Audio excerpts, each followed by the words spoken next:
a human seeking salvation from the distant stars.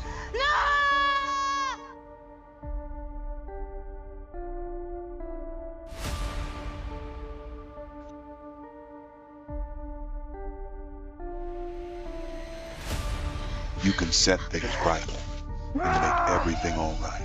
Why would he, a representative of a highly intelligent species, seek help from the progenitors? Just days before, Noah and Laka were searching for their people, and the girl quietly followed behind, never straying far. To ease her hunger, the girl tried to close the distance gradually and slowly, approaching them with a deeply hungry look in her eyes. When Raka sensed movement behind him, his face showed absolutely no surprise at all. He coaxed it out gently with food in his hand. Seeing this scene, Raka was truly thrilled and very pleased indeed, touching his necklace. That marked Caesar's coexistence with humanity.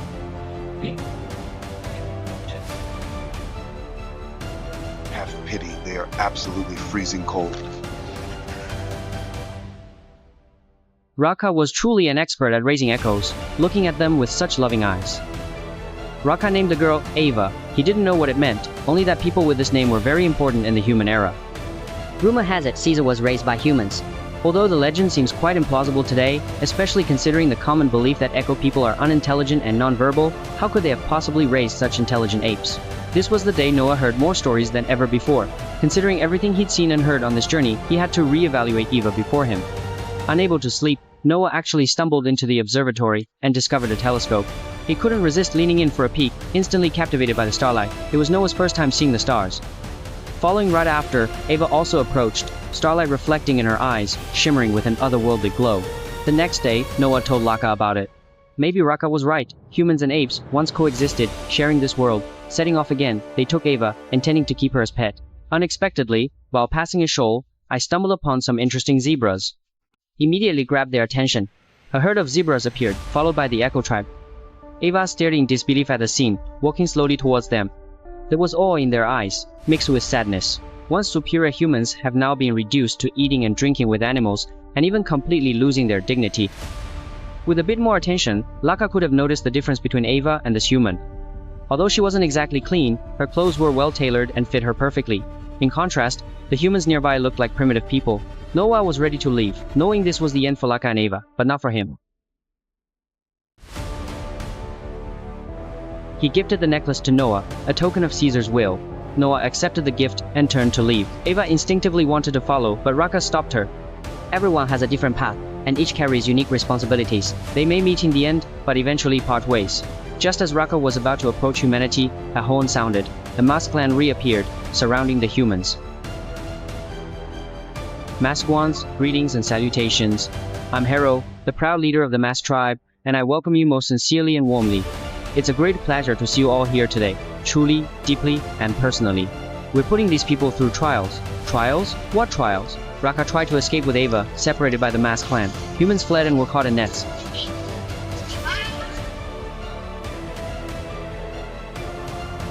Ava escaped and darted into the grass. The Mask clan's purpose here is truly for her. Eva hid in the bushes, frightened by the sounds. She didn't dare even breathe. Suddenly she saw Noah, realizing this was her only chance. After much thought, Ava finally stepped forward then. Noah, my friend. Hi, finally found you. Hi Noah, I am so glad I finally found you right here. It is such a pleasant surprise, a truly great moment, and a fantastic occasion. Neither of us will regret it. Hello, my name is Ava. Noah, after escaping, immediately and excitedly told the orangutan that Ava could speak. You can take a day. The orangutan didn't believe him at all. Have a name, May. The orangutan was immediately surprised and astonished. According to Ava, the original flu didn't wipe out all of humanity. Instead, a small pocket of civilization miraculously survived the event.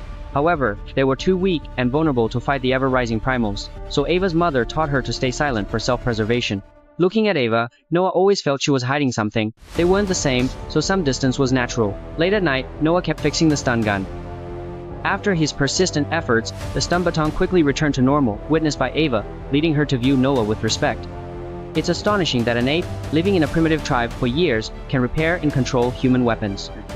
Soon after, they arrived at a large river, ready to cross the bridge in the river's center. Klaka felt something was off, as if danger really lurked very nearby indeed.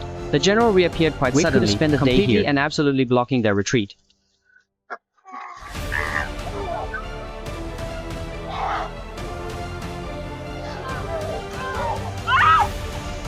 In the fight, Ava was dragged down the river on that island to a fishing net to climb back up. Furthermore, in a desperate moment, incredibly strong, truly strong, and capable, Ava up, very capable indeed, was completely and trapped. Remarkably resilient, subdued, which is absolutely fantastic and truly inspiring.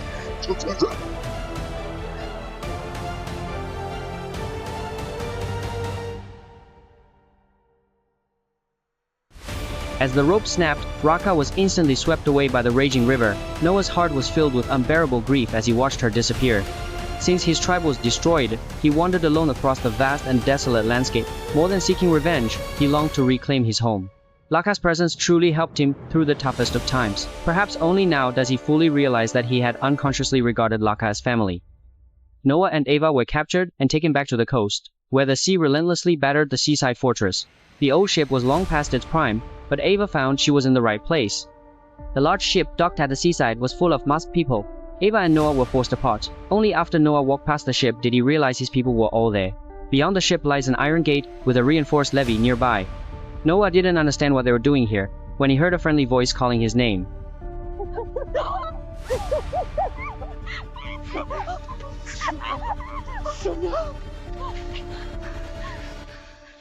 Meanwhile, Ava was locked in a room alone.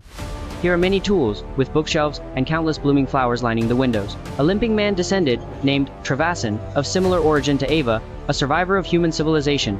He broke his leg by the sea while venturing out and was rescued by Sisa, becoming his military advisor. Or, another form of servitude, Sessa loved being read to, so Travasan read to him. Sessa needed weapons. Travasan created an electric baton to break the gate.